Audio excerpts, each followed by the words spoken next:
and I am a TikTok content creator, and I have been creating content on TikTok for 5 months. My friends have their TikTok accounts. They're having fun doing dance covers, and sabi ko, try ko din kasi nainggit ako. And then, nung nakita ko na yung app, nag-dub ako, nag-lip-sync ako, gumagawa ako ng dance covers.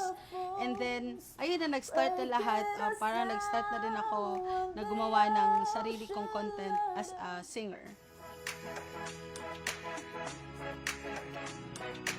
My first viral video on TikTok, yun po yung kasagsagan ng pandemya, yung COVID po. And alam mo yun, lahat parang nagpapanik dahil na-lockdown sila. So parang iniisip nila kung kaya ba nila mag-stay sa bahay, hindi lumabas ng ilang weeks.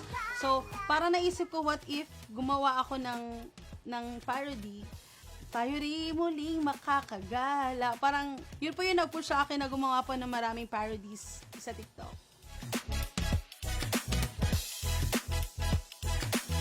Sa paggawa ko po ng content, I'll make sure na lahat yon patok sa masa.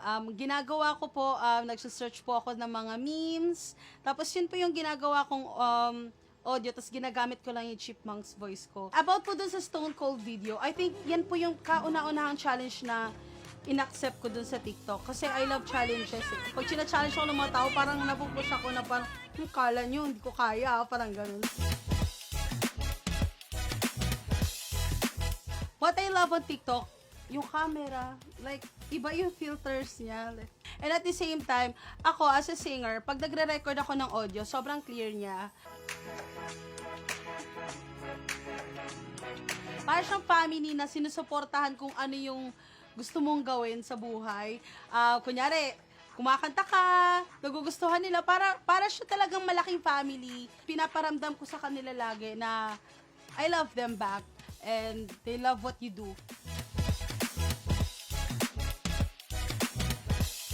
Alam naman natin na ang Pinoy mahilig sa music. So, ang ginagawa nila, pag may sumikat na song, ginagawa nila ng step.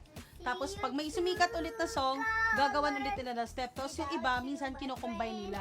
If you think na magaling kang gumawa ng songs, na alam mo, makamasa yon, TikTok talaga yung magandang place para ipakita yung talent na meron ka.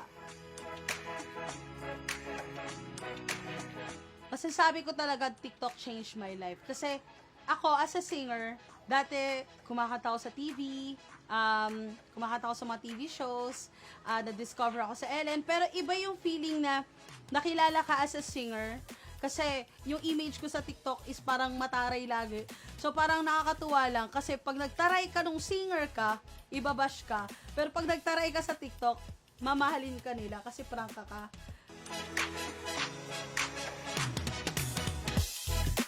Let me take this opportunity to thank my followers for supporting me since day one.